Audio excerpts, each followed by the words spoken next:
The name of the chapter is Strategy of Enhancement of the Food Production. Strategies, तरीके, enhancement of the food production. क्यों किया जाए? सबसे पहली बात, whenever we have to start a chapter, very first thing is to know about the chapter. तो very first thing जो है क्या चीज मांगे है? पहली बात तो स्ट्रेटेजीज कि वो सारे तरीके जिससे फूड एनहांसमेंट करे जाए, और दूसरा फूड एनहांसमेंट का क्या मतलब? Food enhancement include both the thing, that is the quality of food and the quantity of food. We have to enhance the quality of the food as well as we have to enhance the quantity of food production. ठीक है, तो हम चाहेंगे कि food production ज्यादा हो और हम चाहेंगे कि उसकी क्वालिटी भी ज्यादा अच्छी हो. क्यों? Very first thing, why. तो why is including several factors. कई सारी चीजें हैं जिसके कारण हमको लगता है कि फूड प्रोडक्शन बढ़ना चाहिए. Very first thing is of course the population is ever increasing. हमारी पॉपुलेशन बढ़ बढ़ के पता नहीं कहाँ से कहाँ आ गई. ठीक है, और इट इज एवर ग्रोइंग. हम ये मान करके चल रहे हैं कि हमारी पॉपुलेशन अभी बढ़ती ही चली जाएगी. एंड हमने पढ़ा था कि मतलब बाय 2030 जो हमारी पॉपुलेशन है वो 1.5 करोड़ 1.5 मिलियन को, मतलब कितना था, सॉरी 1.5 बिलियन बिलियन ना, हाँ, को क्रॉस कर जाएगी, है ना. तो इसका मतलब बड़ी तेजी से पॉपुलेशन बढ़ रही है. पॉपुलेशन अगर इसी तरह से बढ़ती जाएगी तो food production naturally demand will increase, demand will go on increasing, and if the demand will go on increasing तो फिर फूड प्रोडक्शन की ज्यादा जरूरत पड़ेगी. Second reason, as a population increases land under cultivation is decreasing. ठीक है, जिस जगह पे पहले कभी खेत हुआ करते थे, आज कभी वहाँ रोड बन गए, वहाँ मॉल बन गए, वहाँ इंडस्ट्रीज बन गई, वहाँ फैक्ट्रीज बन गई, वहाँ माइनिंग हो रही है, वहाँ पे क्या कहते हैं, कुछ रिजोर्ट्स बन गए, कुछ पार्क्स बन गए, कुछ फन क्लब बन गए, कुछ क्या बन गए, कुछ. तो जो लैंड अंडर कल्टीवेशन, जहाँ पे पहले कल्टीवेशन होता था, पहले यहाँ खेती बाड़ी हो रही थी, खुद अपने कोटा में निकल के देख लीजिए आप थोड़ा सा. अगर आप जितने भी नए सिटी जो बन रहे हैं वहां पे आप देखेंगे तो वो सब जो है किसी जमाने में खेती बाड़ी की जमीन थी, और वो सारे खेती बाड़ी की जमीन लोगों ने बेच दिया, और अब वहां पे जो है क्या कहते हैं, कॉलोनीज बस गई हैं. ठीक है, तो land under cultivation is continuously decreasing. And land under cultivation decreases, that means क्या है कि हमको कम जगह पे, कम खेती बाड़ी की जगह पे से हमको ज्यादा प्रोडक्शन निकालना पड़ेगा. तीसरा, जो फूड है उस उसकी फ्रीक्वेंसी भी बढ़ गई. पहले जो है हमारे, अगर हम देखेंगे हमारे दादा दादी, हमारे नाना नानी, अगर हमारे जो मतलब 2 जनरेशन पहले के लोगों को देखेंगे, वो दिन में 2 बार खाना खाते थे. सुबह खा लिया 8 9 10 बजे के करीब, उसके बाद शाम को खाते थे 5 साढ़े 5 बजे. Meanwhile, in between, they never used to have anything. After having their dinner also, they never used to have anything. अभी के टाइम में तो आप देखिए कि बच्चा खाता ही रहता है एनी टाइम. ठीक है, एंड अगर हम देखेंगे हमारे हमारे प्रीवियस जनरेशन को ये चीजें अवेलेबल नहीं थी जैसे कि आज हमको अवेलेबल है. आप ये आज स्विगी करो, आप क्या कहते हैं, जोमेटो करो आप, या वैसे भी कई सारी कंपनीज है जिन्होंने अपने खुद के मतलब डिस्ट्रीब्यूटर लगा रखे. तो the things are just available at your order. Whereas अगर पुराने जमाने में एक गुलाब जामुन खाना था तो हमको किसी अच्छी शादी का वेट करना पड़ता था. We used to wait for कि भाई कोई अच्छी पार्टी हो, कोई अच्छी, तो उस टाइम जलेबी तक अवेलेबल नहीं होती थी रोजाना. और आज जो है मतलब there are stalls after stalls, and there are so many shops, and there are food distributor जो आपको घर तक ला करके सामान देंगे. ठीक है, और कोई भी चीज कहीं पे भी जो है किसी के लिए कोई अजनबी नहीं, है ना. सो दैट इज ऑल्सो, तो frequency of food intake is increase. पहले कुल मिला के आदमी दिन में 2 बार खाता था, अब सुबह चाय पिएगा, उसके साथ नाश्ता लेगा, फिर उसके बाद कभी ब्रंच लेगा, उसके बाद कभी लंच लेगा, कभी. एंड किसका पेट कितना भी भरा हुआ, आप बीच में से कितना बोलो आइसक्रीम खाना है, सबके सब खाने को तैयार. चॉकलेट खाना है, एवरीवन इज रेडी. आप बोले कि पिज्जा खाना है, everyone is ready. So the intake of food, variety of food etcetera are also increased. तो that is also putting a burden. अब अगर आप आज से 20 साल पहले चले जाएं, जब मैं कॉलेज में पढ़ता था, हम लोगों के टाइम में क्या अवेलेबल थी? हमारे लोगों के टाइम में कुल मिलाकर के ज्यादा से ज्यादा, if you want to eat beside your regular meal, if you want to eat anything, that was only samosa and कचौरी.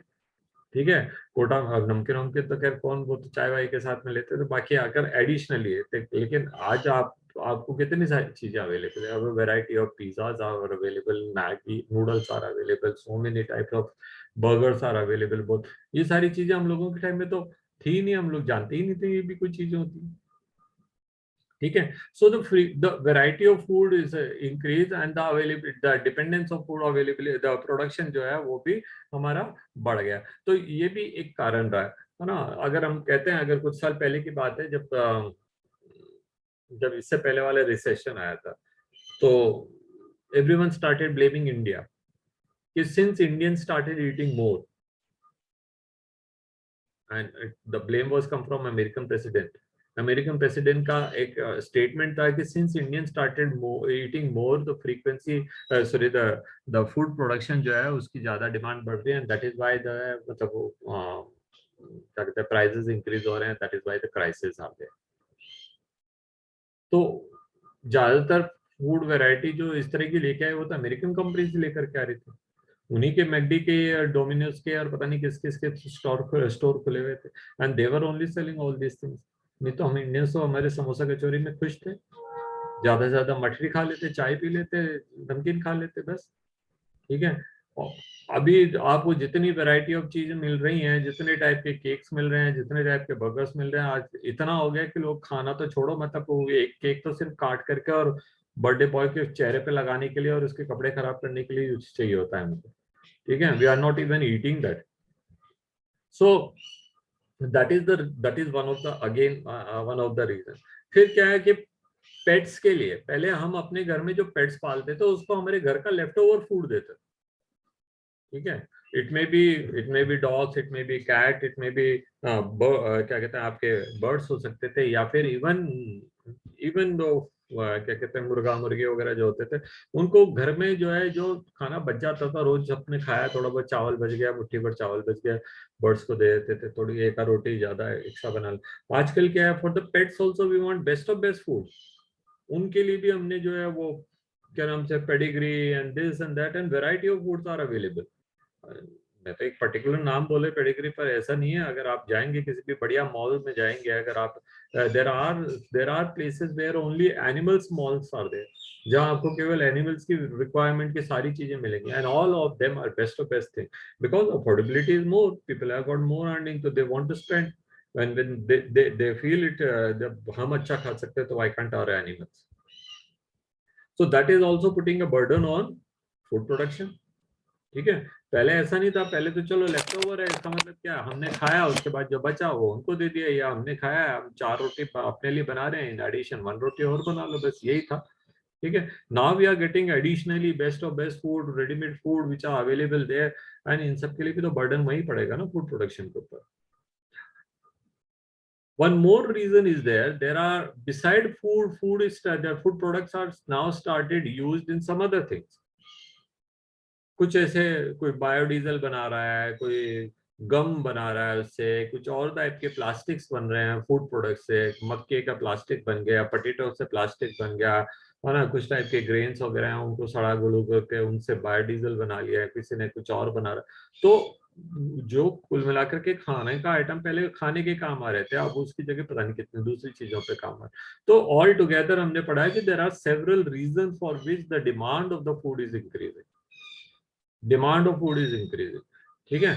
और अगर हम ये देखेंगे कि जैसे कई सारी कंपनीज हैं जो कि मतलब अलग अलग तरह के फूड को मतलब वो मिला करके, या जैसे अब एयरलाइंस है उनका फूड है वो, तो उसमें क्या काम आने वाली चीजें कम, large amount of food is simply wasted away. ठीक है, क्योंकि वो इतना बल्क में बनाना होता है, वो कोई इतने फाइनली कोई इसको यूज नहीं कर रहा है, फट फट फट जो है, मतलब तो large amount of food is going wasted.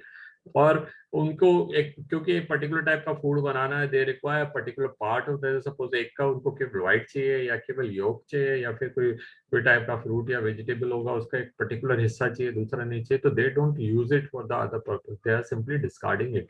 तो lot of food is going waste, lot of food is going waste, that is also one of the reason. ठीक है। तो कई सारे कारण ऐसे हो गए कि हमारी जो है demand of the food is increase. दोबारा से अगर मैं समराइज करता हूँ कि food population is ever increasing, no doubt. तो पॉपुलेशन इंक्रीज हो रही है तो naturally the demand for the food will increase. Second, when the population increasing, उनको रहने के लिए, उनको पढ़ने के लिए, उनको क्या कहते हैं, उनके चलने के लिए बहुत सारी जगह जो है मतलब लैंड की जरूरत है, तो वो लैंड एक्विजिशन कर रहे हैं। किसकी लैंड?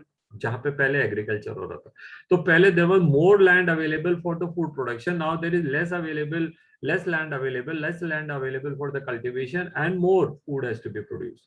सो नेचुरली आपके ऊपर एक एक्स्ट्रा बर्डन आ गया कि आपको फूड बनाना है। ठीक है, एक्स्ट्रा फूड प्रोड्यूस करना है from less land. That is again a burden, ठीक है। देन फ्रीक्वेंसी इंक्रीज, पहले दिन में 2 बार खा रहे थे, कोई ज्यादा खास उनका वो चयन नहीं था, there was not lot of things available, कोई ज्यादा चॉइस नहीं थी, ठीक है। पोटैटो को मिला करके जो है घर में काम में आ गए तो आ गए, इसके अलावा क्या है, थोड़े बहुत समोसे बाजार में मिल रहे होते थे या आलू के चिप्स। आज देखो मतलब कितनी सारी चीजें हैं, हर क्या कहते हैं मील के साथ में in addition we are getting finger chips, है ना। पता नहीं चाहे आप ऑर्डर कर रहे हैं कुछ और चीज का, साथ में ये आ रहा है। तो कई सारी ऐसे फूड हो गए जिनके साथ जिनकी quantity, the frequency is increase, और इनटेक ऑफ फूड जो है दैट इज इंक्रीज, है ना।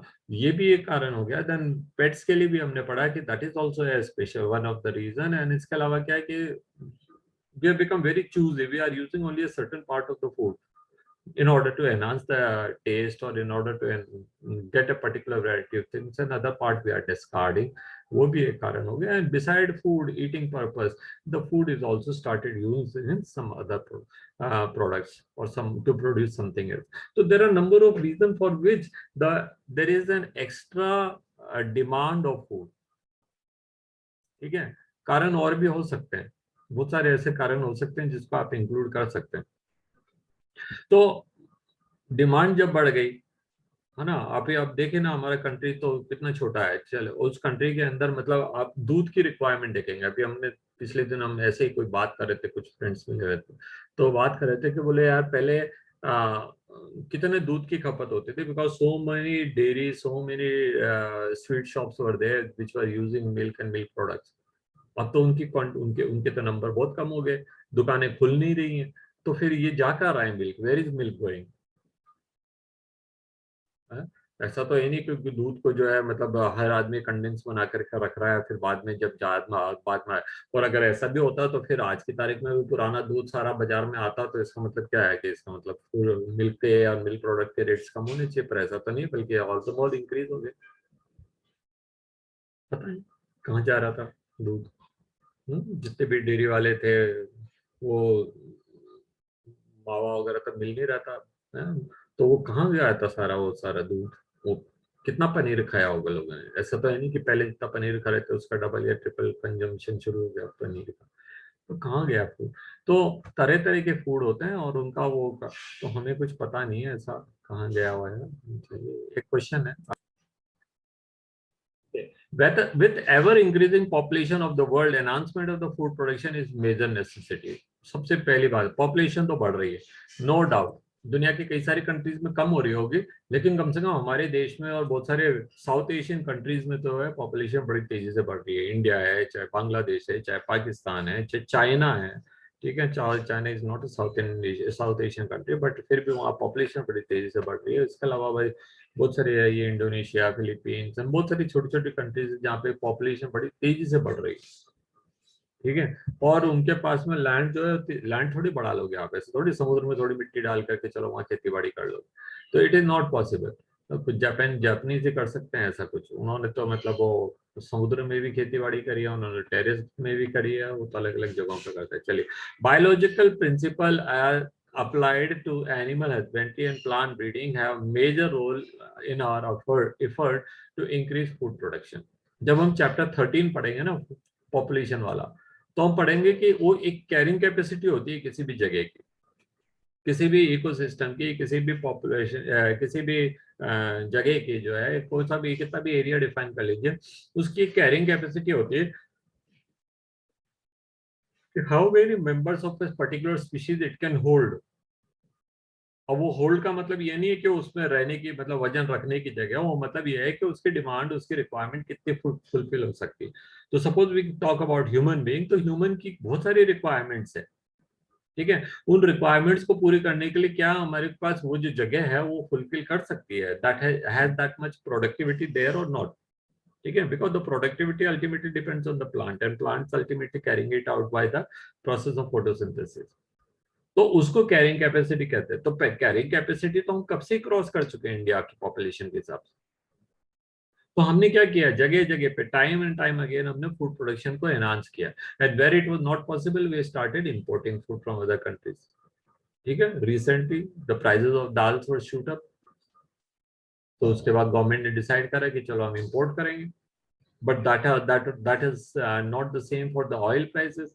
Oil prices have gone double, लेकिन गवर्नमेंट ने डिसाइड नहीं करा in order to favour certain companies में भी, जो भी है. तो हम क्या कह रहे हैं कि फूड प्रोडक्शन जो है वो हमारी पॉपुलेशन से डायरेक्ट रिलेट करती है, और वो उसके हिसाब से कैरिंग कैपेसिटी है, वो टाइम पे सोचना पड़ता है, टाइम पे उसके हिसाब से डिसीजन लेना पड़ता है. लेकिन हमारी कंट्री में वो चीज हो रही, एक बार हमने फूड प्रोडक्शन कई गुना एनहांस कर लिया बाय बाय ग्रीन रिवोल्यूशन.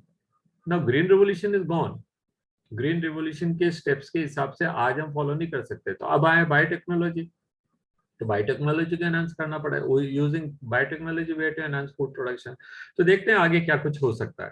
ठीक है, several new technique like embryo transfer and tissue culture are going to play a pivotal role in the further enhancement of the food production. अब आप ये सोचो कि मैं केवल खेती बाड़ी कर लूंगा या हाइब्रिडाइजेशन करके सीड बना लूंगा या फिर उनसे कर लूंगा, है ना. इंडिया की गाय जो होती है उनको हम कहते हैं वन कप, क्या कहते हैं, वन कप टी काउस. वो मतलब गायें इतना ही दूध देती है कि आप मतलब अपनी चाय की जरूरत पूरा कर सको. ठीक है. So what we required hybriding varieties of the cattles, जो हमने बाहर से इंपोर्ट करी है या फिर उनसे हमने जो है आर्टिफिशियल इंसेमिनेशन कराया है, वट एवर इट इज, और उनसे हमने हाइब्रिडिंग वेराइटीज बनाई है, क्रॉस ब्रीडिंग कराई है एंड ऑल. क्योंकि जो गाय न्यूजीलैंड में रह रही है वो एक बार में 35 किलो 30 किलो दूध दे रही है, जो गाय जो है हमने इसराइल में देखी है वो जो है 30 से 35 किलो दूध दे रही है. कोई जो स्वीडन में है ना, स्वीडन में स्विट्जरलैंड में है, they are giving quite a good point. तो हम ये चाहते हैं कि वो गायें जो है उनकी प्रॉपर्टी इंडिया में आ जाए. तो हमने जो है वो चाहे तो हमने एम्ब्रियो ट्रांसफर करा होगा या फिर हमने आर्टिफिशियल हाइब्रिडाइजेशन करा होगा या फिर हमने कुछ और तरीका लगाया होगा. ठीक है, तो उनको लगा करके हमने फूड प्रोडक्ट, तो वही सबको हम यहाँ पे पढ़ेंगे. That in this chapter we are going to talk about all that thing. तो very first thing is animal husbandry. Very first thing हमको ये सोच लेना चाहिए कि फूड अल्टीमेटली आता कहाँ से. तो फूड अल्टीमेटली तो प्लांट से ही आता है. Whether you are taking animal, that also ultimately getting their food, because animal cannot make food. But we have two type of sources for the food. It's either animal food or plant food. ठीक है. तो plant food के लिए जो भी practices है उसको हमने 3 पार्ट के अंदर डिवाइड करा. It is agriculture, it is horticulture and it is plantation. तो वो 3 कैटेगरीज हैं. इसके अंदर हमने जो है सीरियल क्रॉप्स वगैरह ग्रो कर रहे हैं उसको हम एग्रीकल्चर के अंदर डाल देते हैं. अगर कुछ आपका कई सालों से ग्रो करने वाला जो है उसको अपन जो है प्लांटेशन में डाल देते हैं. जैसे टी प्लांटेशन, जैसे कॉफी प्लांटेशन, जैसे कोकोनट प्लांटेशन, जैसे रबर तो खैर खाने के काम नहीं आता, लेकिन बट जितने भी पेरिनियल प्लांट्स जो है ना, चाहे वो, और अगर आप फ्रूट्स एंड वेजिटेबल की बात कर रहे हैं तो देवर हॉर्टिकल्चर. और एनिमल से भी हम तरह तरह के फूड ले रहे हैं, तो उसको एनिमल हस्बेंड्री ले लें. ना animal husbandry is not principally dealing with food production. It is for any purpose. अगर आप एनिमल को क्या कर रहे हैं, आप एनिमल को ग्रो कर रहे हैं और उनके बच्चे पैदा कर रहे हैं, तो उसको हमने एनिमल हस्बेंड्री कहा है. तो देखिए animal husbandry is the agriculture practice of breeding and raising livestock. क्या है ये? It is practice of agriculture. All together these are part of agriculture. तो हमने एग्रीकल्चर मतलब खेती बाड़ी और उसके साथ में एसोसिएशन में जो भी कुछ चलता है. ठीक है, तो उनको सबको अगर हम कहते हैं कि India 70% of Indians are depending on agriculture, तो आप ये मत सोचिए कि 70% इंडियन जो है वो यहाँ पे हल लेकर के या बीज लेकर के या खाद लेके घूम रहा होगा. ठीक है, all are not going and growing crops in the in the field. वो एग्रीकल्चर मतलब वो फार्म के अंदर भी मतलब फार्मिंग भी कर सकता होगा, वो सेलिंग भी कर रहा होगा, वो फूड प्रोसेसिंग भी कर रहा होगा, वो फर्टिलाइजर प्लांट्स में भी काम कर रहा होगा, वो पेस्टिसाइड प्लांट में भी काम कर रहा होगा, वो बेच भी रहा होगा, खरीद भी रहा होगा, जो भी स्टोरेज भी कर रहा होगा. उन सबको हमने एग्रीकल्चर प्रैक्टिस में कहा है. तो agriculture practice includes any and every practice which is with the food production, involved with the food production. तो इसलिए हम कह रहे हैं कि 70% of countries depending on the agriculture. ठीक है, बाकी जो है वो कमी है. कार बनाने वालों में शायद हो सकता है कि पूरे देश का 1% भी इन्वॉल्व नहीं हो रहे होंगे, या कोई दूसरी इंडस्ट्रीज के अंदर जो है दे में भी लेस देन. ठीक है, railway holds such a large thing, फिर भी उनका पॉपुलेशन के हिसाब से वो इंडिया का 1% नहीं बनाते. ठीक है, जितना कि एग्रीकल्चर के अंदर इन्वॉल्व है. इतनी बार लाइट जाती है।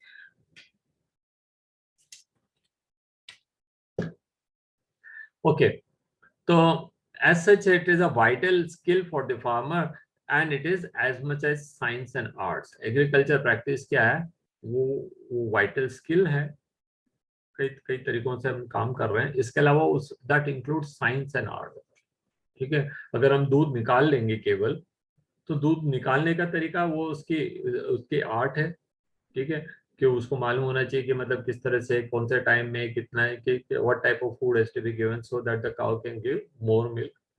एंड फिर वो मिल्क जो है हमको मिला है, उसको उसको किस तरह से सेफ डिस्पोज करें, सेफ स्टोर करें, सेफ यूज करें, सेफ मार्केट करें, है ना। वो सारे जो स्टेप्स होंगे वो सारे साइंस होंगे। तो it include science as well as art. ठीक है, animal husbandry deals with the care and the breeding of livestock like buffaloes, cows, pigs, horses, cattle, sheep, camels, goats etcetera. तो you can see here not all of them are used for food alone. अगर हम बात करें horse से कौन सा food मिल रहा होगा, चलो काउ से तो हमको दूध मिलता है, पिग से जो है लोग बाग उसका मांस खाते हैं, पोक। ठीक है, और कैटल जो है उनसे भी किसी न किसी तरह का दूध या किसी और तरह की सर्विसेज मिल रही होगी। शीप जो है वो भी वूल भी दे रही है, और उसके साथ में उनसे उनका मिल्क या उसका मीट वगैरह कंज्यूम होता है। कैमल भी जो है दुनिया के कई सारे पार्ट में खाए जाते हैं, तो उनका भी फ्लैश जो है that can be use, and goat also. But what about the horse, तो हम यहाँ पे ये कह रहे हैं कि इट इज नॉट नेसेसरी कि वो केवल फूड के लिए यूज हो रहा हो। Any practice in with the animals are raised and they are breeded, है ना, उनकी ब्रीडिंग करा रहे हो या उनको पाल रहे हो, तो उसको हम क्या कहेंगे, वो एनिमल हस्बेंड्री कहेंगे। That are useful to the human. Extended it include poultry farming, fisheries, तो आपने इसको डिवाइड कर दिया अलग अलग पार्ट के अंदर। तो आपने डेयरी फार्मिंग कह दिया, आपने पोल्ट्री फार्मिंग कह दिया, आपने फिशरीज कह दिया। ठीक है, fisheries include rearing and catching and selling of fish. ठीक है, फिश के अलावा क्या है, मॉलस्क, जिसके अंदर कई तरह के शेल्स वगैरह आ जाते हैं। ठीक है, क्रस्टेशियंस, प्रॉन्स, क्रैब्स एक्सेट्रा। तो when we are telling fish, तो it doesn't mean only fish पकड़ रहा है, वो प्रॉन भी आएंगे, प्रॉन्स आर क्रस्टेशियंस, आर्थ्रोपोड्स हैं वो। ठीक है, वो क्रैब्स भी होंगे, वो भी क्रस्टेशियंस है। ठीक है, वो शेल फिश भी होंगे, वो मॉलस्क है। तो वो पानी से मिलने वाले कोई सा भी जीव जंतु जिसको हम खाने के काम में ले रहे हैं, उसको हमने सबको क्या कह दिया, वो हमने उसको क्या कहते हैं, फिश फिश प्रोडक्शन या फिश फार्मिंग के अंदर इंक्लूड कर लिया। Now, since the time immemorial, animals like bees, silkworm, prawns, crabs, fishes, birds, pigs, cattle, sheep, camels have been used by humans for products like milk, egg, meat, wool, silk, honey. ठीक है, तो वूल को छोड़ दीजिए, ऐसे फिर आप leather भी इंक्लूड कर देंगे, ऐसे तो आप कुछ और चीजें भी यूज कर लेंगे। लेकिन आप केवल खाने खाने के प्रोडक्ट्स को, क्योंकि हमारे चैप्टर फूड प्रोडक्शन से इंक्लूड है, तो भी हम इन सारी एनिमल्स को यूज करें for milk, for egg, for meat, for wool और सिल्क को छोड़ दीजिए, फॉर हनी। ठीक है, और इसके अलावा भी कुछ चीजें होती हैं जिनको हम खा सकते हैं, जो मतलब प्लांट से मिलते हैं या सॉरी एनिमल से मिलते हैं, and they can be use. तो वो सारी चीजें जो हैं वो इसमें आ गई। Now it is estimated that more than 70% of world's livestock population is found in India and China. Population भी, ह्यूमन पॉपुलेशन भी हमारी ही ज्यादा है इंडिया एंड चाइना की। लेकिन वो जो 70% लाइफ स्टॉक है इंडिया का, इंडिया में जो वर्ल्ड का, उससे प्रोडक्शन तो हम पूरी दुनिया का 25% भी नहीं ले पा रहे। ठीक है, अगर हम मान लेते हैं इंडिया और चाइना मिलाकर के आधा पॉपुलेशन रखता हूँ, तो 35% हमारे पास है, लेकिन हम वर्ल्ड का 25% प्रोडक्शन भी नहीं ले पा रहे। क्या लेके, how where it is surprising to note that the contribution of world's farm produce is only 25%। ठीक है, इसका मतलब हमारे यहाँ पे जो फार्म्ड एनिमल्स हैं, दे आर मोर और लेस जो है लेस एफिशिएंट है, although we are using all the latest technique. आज की तारीख में तो हम लेटेस्ट टेक्निक यूज करने लगे, उसके बाद भी the productivity per unit is very low. एक गाय से हमको इंडिया में नॉर्मल जो है वो 2 से 3 किलो दूध मिलता है। लेकिन अगर वैसी ही कोई गाय जर्सी काऊ होगी या कोई होल्स्टीन काऊ होगी या कोई पर्शियन काऊ होगी, वो they are giving somewhere about 30 to 40 litres of milk per yield एक बार के अंदर। ठीक है, तो हमारे यहाँ से जो है वो करीब 10 टाइम्स मोर मिल्क दे रही है। So that is something the biggest reason for which the animal or livestock are more but the productivity is less. ठीक है, धीरे धीरे काफी चेंज हुआ है, किताब भी लिखी 15 साल हो गए, 15 साल के अंदर जैसे अगर हम पोल्ट्री बर्ड्स की बात करते हैं तो प्रैक्टिकली अब कोई बहुत ही शायद 1% भी जो है मतलब वो देसी मुर्गियां नहीं पाल रहा है जो जो महीने में कुल मिला के 15 ही अंडे देंगे। आजकल जो फार्म्ड क्या कहते हैं एनिमल्स या पोल्ट्री बर्ड्स हम जो पाल रहे हैं वो करीब करीब एक महीने में 25 तक अंडे दे रही हैं। ठीक है, मिल्क भी जो है काफी अच्छे तक जो है कई सारे लोगों ने फार्मर्स ने जो है जर्सी काउ या अदर काउस वगैरह रख लिए हैं या उनके क्रॉस ब्रीड रख लिए हैं, तो their milk productivity is greatly enhanced. ठीक है, now hence in addition to conventional practices of animal breeding and care, newer technique also have to be applied to achieve improvement of the quality and productivity. तो ये हमारी जरूरत है, modern necessity, कि आप केवल मेरे पुराने तरीकों की ब्रीडिंग या प्रैक्टिसेस को लेकर के चलेंगे तो probably you may get a very less, maybe 1%, maybe 10%, maybe 25% of total food produce which other countries are producing. ठीक है, यूजिंग हाई यील्डिंग वेराइटीज। तो अब हमको क्या करना है, देखिए प्रोडक्टिविटी फ्रॉम द एनिमल्स और plants we can increase by 2 ways,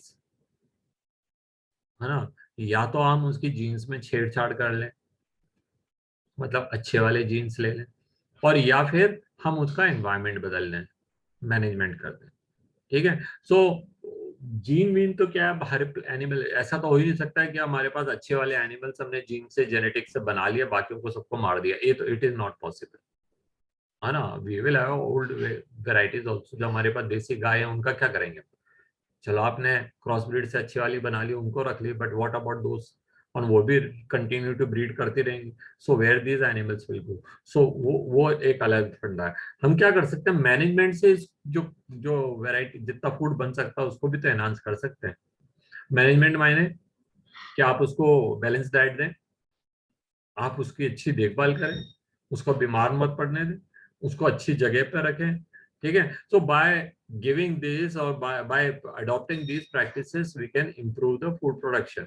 तो वो सब जो है वो मैनेजमेंट आएगा। तो यहाँ हम जब मैनेजमेंट कर रहे हैं, management of the farm and the farm animals which not only include food मतलब giving the better environment but choosing the high yielding variety, सारी चीजें। मतलब एक अगर मैं एक किसान हूँ जिसको गायें पालनी है, डेयरी फार्मिंग शुरू करनी है, तो मुझे क्या करना होगा। तो कुछ स्टेप्स हैं, there are some steps which I have to follow. वो स्टेप्स क्या हैं उसको मैं भी यहाँ पे लिख देता हूँ साइड में, पहले ये वाला पैराग्राफ पढ़ लेते हैं। A professional approach to what have been traditionally practised, what have been traditional practices of farm management gives much needed boost to our food production. ठीक है, प्रोफेशनल अप्रोच, पुराने वाले तरीके से नहीं चलेगा काम। पहले क्या करते थे, गाय को केवल घास खिला रहे, ठीक है, खेत है तो खेत में साइड में जो है घास को छोड़ दिया गाय को, और या जो जो फार्म एनिमल प्रोड्यूस आए हैं उनके अंदर कुछ भूसा आया वो लाके गाय को खिला दिया, तो ये खा और शाम को दूध दे दे, तो वो गाय भी थोड़ा सा दूध देती। अब हमने क्या कहा, हमने उसको फूड कंसंट्रेट देंगे स्पेशली, ठीक है, कुछ इस तरह के अच्छे वाली फूड देंगे, बैलेंस डाइट देंगे, so that the production increases. We also have identified, studied and by research we come to know कि जो मिल्क काउ होती है उनको कौन सा फूड देना है, जो क्या कहते हैं प्रेग्नेंट काउज होती है उनको कैसा फूड देना है ना। अगर हम मुर्गियों की बात करें तो अंडे देने वाली मुर्गियों को कौन सा फूड देना है, और जो केवल ब्रॉयलर्स होते हैं जिनका केवल वेट बढ़ना है कम टाइम के अंदर, उनको कौन सा फूड देना है, क्योंकि वो तो केवल कटने के काम आएंगे। तो वहां हम नहीं वेट कर सकते हैं कि एक मुर्गी जो है वो 5-6 महीने तक सिर्फ खाए पिए और वजन इंक्रीज करे, और 5-6 महीने तक जो हमने उसको चुग्गा दिया है वो से फॉर एग्जांपल हमने 300-400 रुपए का चुग्गा खिला दिया उसको, और उसके बाद एक मुर्गी कटने के लिए आएगी तो उसको 150 रुपए में मुर्गी बिक गई, तो फिर हमारा तो 350 रुपए का लॉस लग गया ना। तो हम ये चाहेंगे कि कम से कम फूड के अंदर वो जल्दी से जल्दी ग्रो कर जाए, तो उसके लिए हमने स्पेशल नीड ऑफ फूड बनाया, है ना। तो ये सब हमको करना पड़ेगा, ये एडवांस टेक्निक है, ये प्रोफेशनल टेक्निक्स है। ठीक है, तो ये प्रोफेशनल टेक्निक्स या प्रोफेशनल अप्रोच हमको लगाने पड़ेंगे, merely by following that old method, जहाँ पे एक हमारा इंडियन देसी किसान जो करता है वो क्या करता है, गाय पाल लेता है और उसको खेत में एक पेड़ होता है, पेड़ के ऊपर बांध देता है, और वहां पे आसपास में जो घास है तो खा ले, और नहीं तो फिर वो किसान जो है इधर उधर से थोड़ी भूसा ला करके उसको दे देता, और शाम को उसका दूध निकालता, तो वो 1.5 किलो दूध 2 किलो दूध निकलेगा, इससे ज्यादा क्या निकलेगा। ठीक है, बट उसके बदले में अगर हम जो है अच्छा वाला फूड देंगे, बैलेंस डाइट देंगे, तो फूड प्रोडक्शन कैन इंक्रीज। तो ये प्रोफेशनल अप्रोच है। तो professional approach to which to what has been traditional, what have been traditional practices of the farm management gives much needed boost to the food production. तो अब हम उसको professional approach लगा रहे हैं। let us discuss some of the management procedures employed in the various animal farm system. तो animal farm system को हमने अलग अलग टाइप में डिवाइड कर दिया, dairy farm system, poultry farm system, apiculture जहाँ हमको हनी वगैरह का प्रोडक्शन करना है, या कोई और टाइप का, तो उसके हिसाब से जैसे हमने अगर अंडे बनाने हैं, अंडे लेना है, तो हमने ऑपरेशन सिल्वर, नहीं वो फिश के लिए, तो वो फिश प्रोडक्शन, तो उनके सबके लिए हमने अलग अलग टाइप के प्रैक्टिसेस अडॉप्ट करी। तो जो भी है, some common steps are there. तो मैं डेयरी के लिख देता हूँ यहाँ पे, करीब करीब वो के वो स्टेप वहां पे रहेंगे। आपको कहीं अगर डेयरी फार्मिंग करनी है, say for example if you want to start a dairy farm, तो आपके पास क्या कुछ होना चाहिए, what practices should be adopted. तो प्रैक्टिस में सबसे पहला होगा selection of animal. Selection of animal, आपको ये पता करना पड़ेगा आप क्या चीज, आप अल्टीमेट एम इज व्हाट। आप आपने कहा कि हमको डेयरी चाहिए, हमको दूध चाहिए, बट अगर मान लीजिए गाय जो है या भैंस जो है वो दूध देना बंद कर देगी, अब उसके बाद क्या है। You can not simply chase them out, जाओ भाई सड़क पे दूसरों का एक्सीडेंट करो, जो कि जनरली होता है हमारी कंट्री के अंदर। ठीक है, as long as they are giving milk, they are at home. जब मिल्क नहीं दे रही है, घर के बाहर जाओ भैया, अपने जुगाड़ खुद कर लो। ये हो रहा है शहर के अंदर, तो उससे क्या हो रहा है, दुनिया भर के एक्सीडेंट हो रहे, that is not a correct practice. तो उससे पहले फार्मर को, जो the one who is going to adapt the animal farming और dairy farming, he must realise the potential. तो उसको ये सोचना है कि मैं क्या चाहता हूँ। तो अगर वो गाय की जगह भैंस पालेगा, भैंस की जगह बकरी पालेगा, तो उसके पास में ऑप्शन ज्यादा है। अगर वो बकरी पालेगा तो दूध का दूध मिल रहा है उसको, और जब दूध देना बंद कर देगी तो बेच दो उसको, है ना। तो that can be use for flash purpose. If it is sheep, तो मिल्क का मिल्क मिल रहा होगा, वूल भी मिल रहा होगा, एंड देन